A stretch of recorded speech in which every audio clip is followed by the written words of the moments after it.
Assalamualaikum semua, selamat datang ke Hakim Real Channel. So untuk video yang lalu saya ada kongsikan tentang cara nak lakukan tawar-menawar masa melakukan pembelian.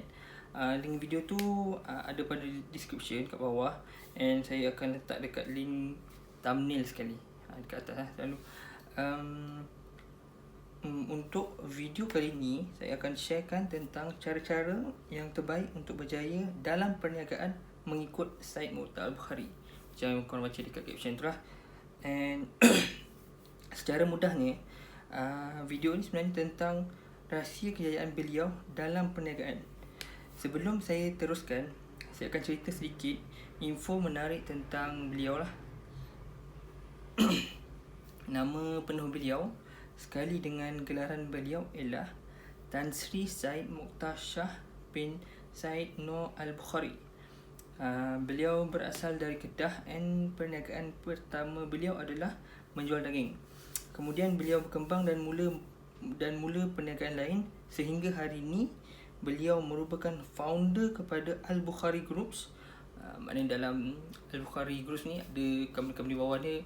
Saya dia ada construction, dia orang ada production kilang baju tak silap, and banyak lagi. Kalau nak tahu boleh google lah, banyak lagi. And sekarang ni yang diketahui ramai, dia mempunyai pegangan saham dalam MMC Corp and DRB Highcom. Seterusnya ni yang antara part menariknya, di mana beliau merupakan orang yang ke-13 yang terkaya di Malaysia. So mengikut semalam kami cek di Forbes, beliau merupakan orang ke-13 yang terkaya di Malaysia. And mengikut Forbes, kekayaan beliau mencecah 1.38 US dollar.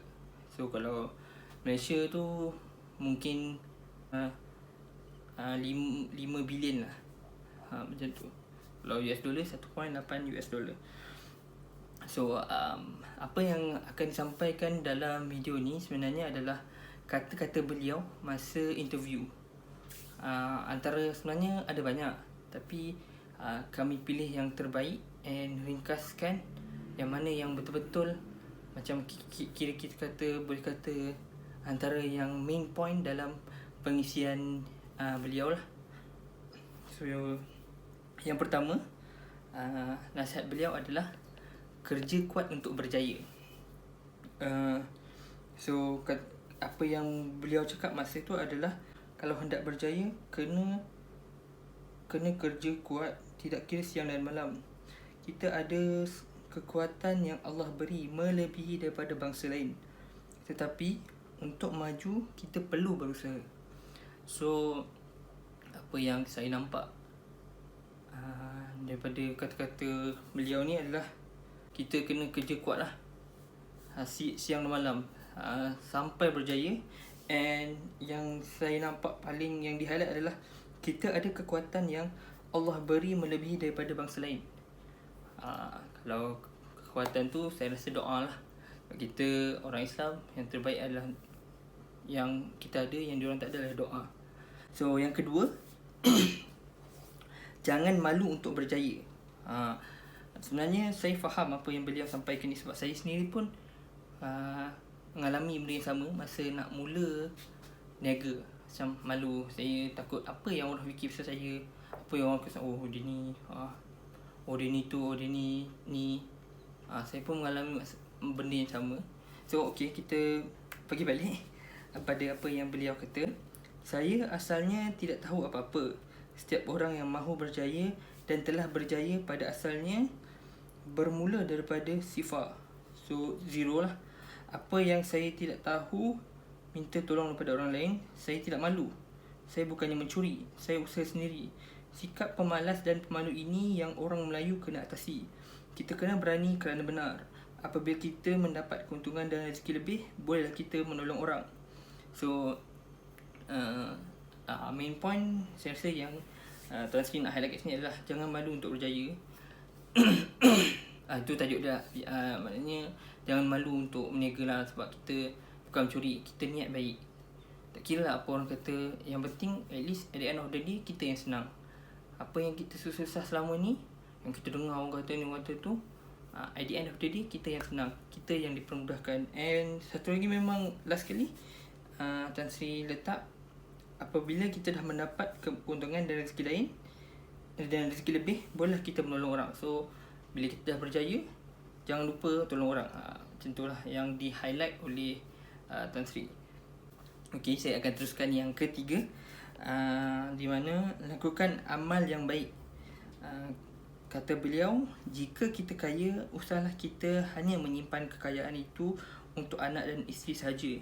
Duit itu tidak akan kekal. Saya percaya hanya perkara yang baik yang kita lakukan akan kekal.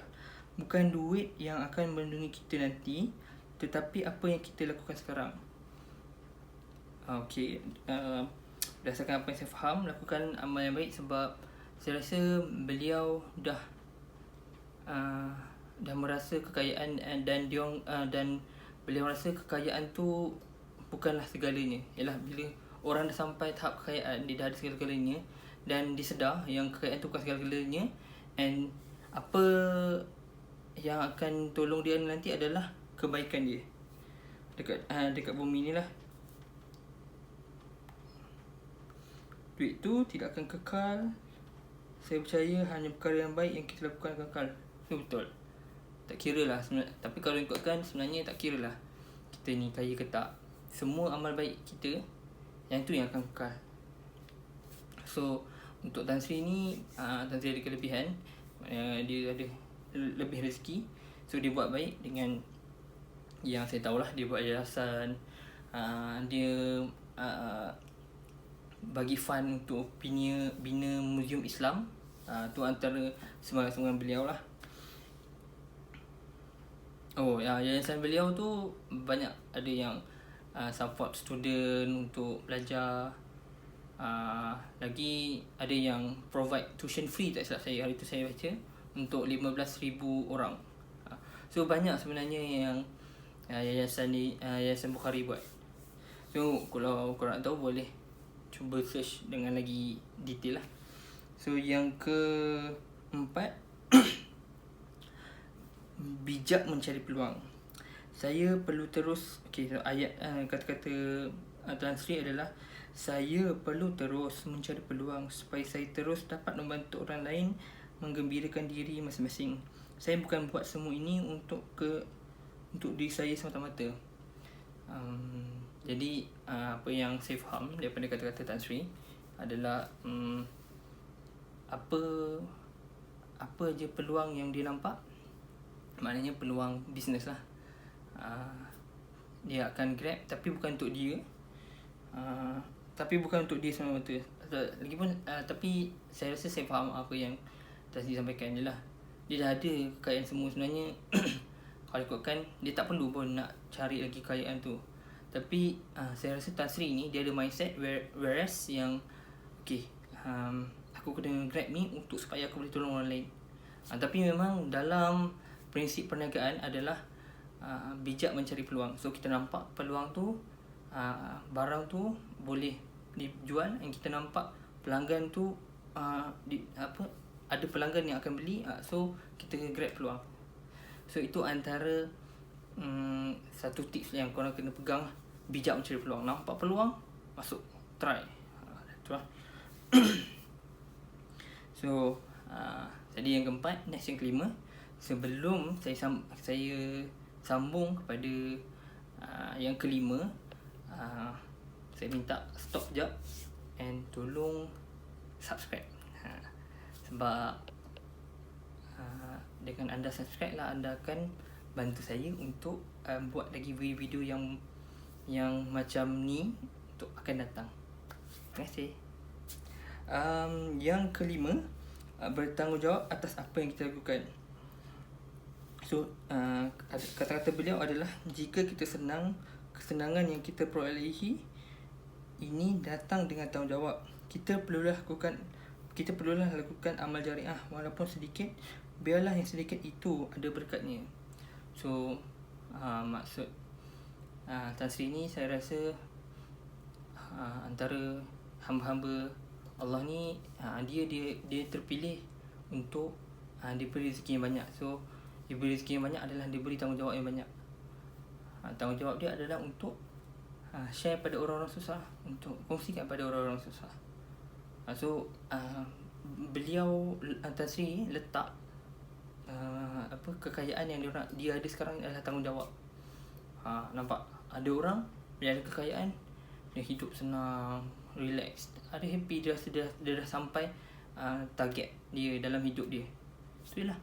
Tapi Tan Sri ni, inilah yang saya rasa macam one of the best. Dia punya sifat adalah kekayaan tu adalah tanggungjawab dia untuk dia tolong orang lain. So maknanya perjalanan dia tak habis lagi. Bila dia dah kaya pun jauh lagi, dia kena tolong orang lagi, bantu orang sini, bantu orang sana, develop lagi. Okay, yang keenam yang keenam, jangan mudah putus asa. Okay, so kata-kata beliau adalah kita jangan cepat putus asa. Putus asa tu boleh, tapi kena cepat-cepat kuatkan semula semangat untuk bangkit semula. Jangan jadikan agama hanya satu tempat untuk kita bergantung apabila kita susah. Tanggungjawab ibadah adalah tugas harian. So kat sini saya nampak bagus lah Tan Sri, sebab masa temu ramah pun dia still ingatkan. Ni saya petik daripada ni, saya petik daripada apa yang saya baca. Masa temu ramah pun beliau still, Tan Sri still nasihat dekat orang lain. Bagus lah. So antara nasihat dia macam dalam ni jangan mudah putus asa adalah jangan cepat putus asa. Tapi kalau nak putus asa tu boleh, tapi jangan lama sangat. Saya rasa benda tu normal. Untuk orang yang berniaga akan ada naik surut dan naik dan turun lah, macam tu. And bila dah sampai fasa kejatuhan tu, yes, kita mungkin akan sedih, stres. Lalui tu, jangan pendam. Saya rasa sebab ialah stres ni bila kita pendam, dia lama-lama akan jadi benda yang lagi buruk. So lalui dia, hadapi dia, and bangun balik, buat benda baru. So lepas tu beliau sambung lagi dengan jangan jadikan agama hanya satu tempat untuk bergantung bila kita susah. Mungkin bila kita sedih, bila kita menghadapi kesusahan, baru kita minta tolong. So ini mindset Tan Sri, di mana Tan Sri kata jangan bila susah baru kita nak minta Tuhan, minta doa, macam tu. So keep on. And beliau cakap tanggungjawab ibadah adalah tugas harian. So ini pun semua orang kena letak adalah ibadah tiap-tiap hari tu wajib, tugas harian, bukan bila susah je baru nak ibadah. Okay. So yang ketujuh, tiada yang mustahil, nothing is impossible. So nothing is impossible. Tiada apa yang beliau kata kat sini adalah tiada sebab kenapa Melayu tidak boleh maju. Kita kena berani berperang dengan musuh diri kita sendiri, iaitu nafsu. Nafsu akan sentiasa mendorong kepada perkara-perkara yang negatif. Tukar ia menjadi positif, maka anda telah berjaya melawan nafsu anda. Kalau saudara dan saudari semua kena tanam semangat satu hari. Kejap. Okay. So ni petik ni saya baca balik kalau saudara-saudari jadi wartawan, saudara-saudari kena tanam semangat suatu hari nanti mahu ambil alih akhbar itu. Tidak ada sebab kenapa ia tidak boleh berlaku. So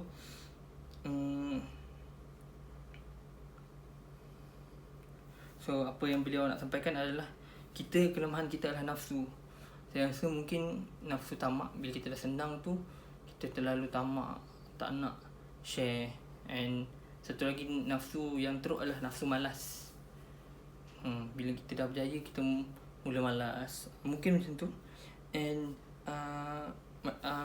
macam yang Tan Sri cakap tadi, the main highlight is nothing is impossible, which is aim higher lah. Macam dia kata tadi, wartawan kena aim untuk jadi kena aim untuk ambil alih akhbar tu, macam tu lah. So aim higher so that you can achieve more than what you have now lah, macam tu. So tu yang ke 7. So yang ke-8, and I believe is the last one yang kita orang dah shortlist kan, pendek kan, which is gigih dan tekun, tidak mudah berputus asa. So ni macam lebih kurang tadi, cuma tadi kata jangan mudah putus asa. So dalam ni pula gigih and tekun dan tidak berputus asa. So gigih, as you all know, kena rajin tiap hari. So apa yang beliau cakap adalah kejayaan dan kelemahan orang Melayu bukan disebabkan oleh bangsa kita dan agama kita. Ia berkait dengan sikap dan cara kita berfikir. Gigih, tekun dan tidak mudah berputus asa adalah kunci kejayaan. Tapi perkara ini kurang wujud dalam cara orang Melayu berfikir. Okay, so apa yang beliau sampaikan adalah sebenarnya kunci kejayaan dia adalah gigih, tekun dan tidak mudah putus asa. So saya rasa mungkin orang yang tak melalui proses meniaga tu mungkin tak faham apa yang beliau sampaikan, which is tekun, gigih dan tidak mudah putus asa. So saya rasa gigih adalah contoh kalau kita jual barang, contoh kita produk ni produk baru. So apa yang gigih adalah, gigih is kita gigih promosikan barang kita supaya terkenal. So that's one is gigih. So tekun is like keep on doing what you are doing, like being consistent in what you are currently doing. So hari ni buat tu, esok pun consistent. So lepas tu, dan tidak mudah putus asa, maknanya keep on going walaupun mungkin tak ada walaupun mungkin improvement tak banyak, tapi keep on. Tapi kalau kita nampak kekurangan dalam bisnes kita, ditanya and belajarlah dengan orang yang dah experience how they do it, macam mana dia orang boleh berjaya. Itu lah. Jadi itu saja ringkasan tentang rahsia kejayaan perniagaan beliau yang membuatkan beliau menjadi antara yang terkaya di Malaysia. So saya nak tarik nafas and hembus, cuba sedikit pesanan, which is cuba muhasabah diri korang semua. Adakah korang ni semua peniaga? Adakah korang yang dah buat semua yang Tan Sri buat untuk berjaya? Kalau belum, masih belum terlambat. Mula sekarang, dan kalau ilmu tu bermanfaat, jangan lupa kongsikan pada yang lain. And saya petik sikit pada apa yang Tan Sri kata tadi. Kalau tak tahu, cari siapa yang tahu, belajar.